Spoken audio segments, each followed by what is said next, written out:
AmericanReview.org. 5 CFB teams no one will see coming. By Bobby Burgers. Number 5, Notre Dame. One of the best recruiters in the history of college football, Notre Dame is in the conversation nearly every year. This year they will be coming off a horrid 4-8 season. Brian Kelly will look to rebound, and hiring new Memphis OC, Chip Long, gives a new look for the season. Notre Dame's 2017 recruiting class ranked in the top 20 overall. They will tout a strong offensive and defensive lines. Keeping the returning players on the offensive line will be crucial to the success of both the run and pass game. ESPN projects the Fighting Irish to finish 8-4. To punch their ticket, they will need big wins at home against Georgia, USC, and NC State.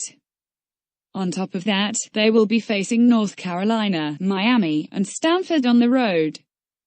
These are all winnable games for the Irish, but they will need consistent play from the quarterback to get to the playoff. Number 4, Tennessee.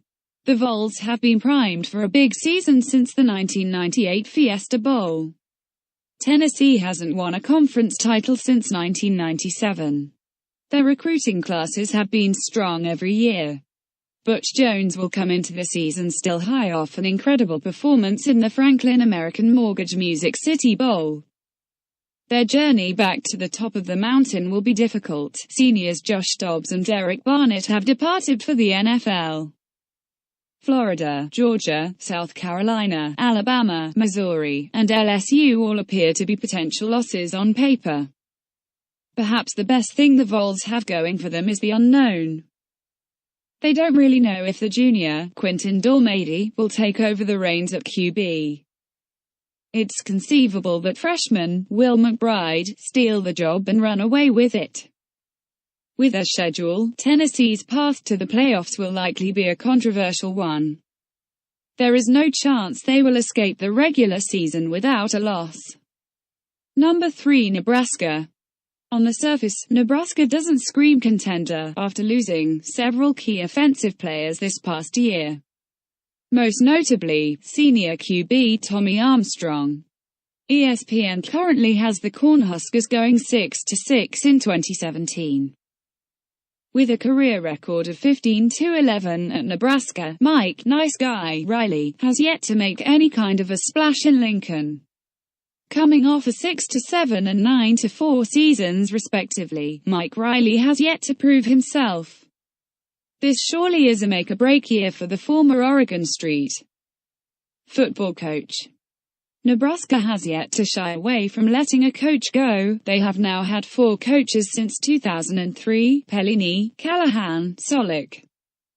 However, the word is out on transfer quarterback Tanner Lee, and by all accounts he is going to be talented. Archie Manning raved about Nebraska's quarterback before he ended up in Lincoln. He also had a strong showing in the team's spring game. Many have drawn comparisons between Lee and the former number 1 overall pick Jared Goff. Number 2, Texas. Out of everyone on the list, why not Texas? They are Texas, and that is big-name college football. They have not had a winning season since Mack Brown in 2013. This is a team that had 9 double-digit win seasons from 2001 to 2009. Charlie Strong wasn't the answer.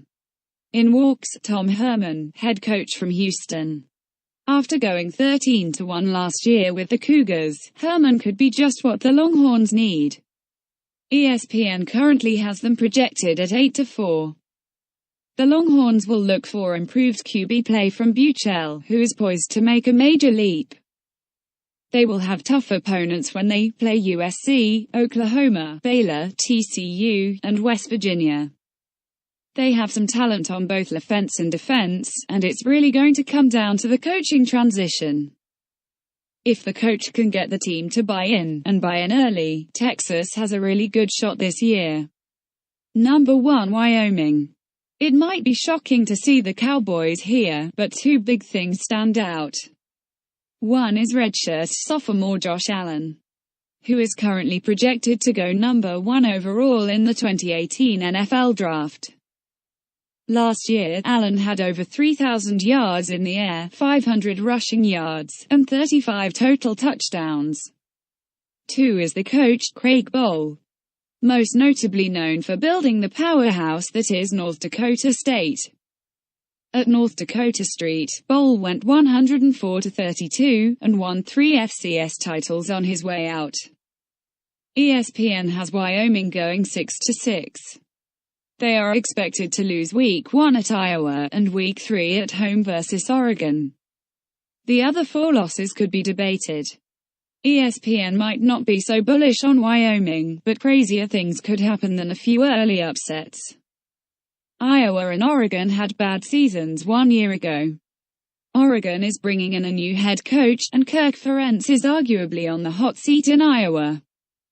12-0 is attainable.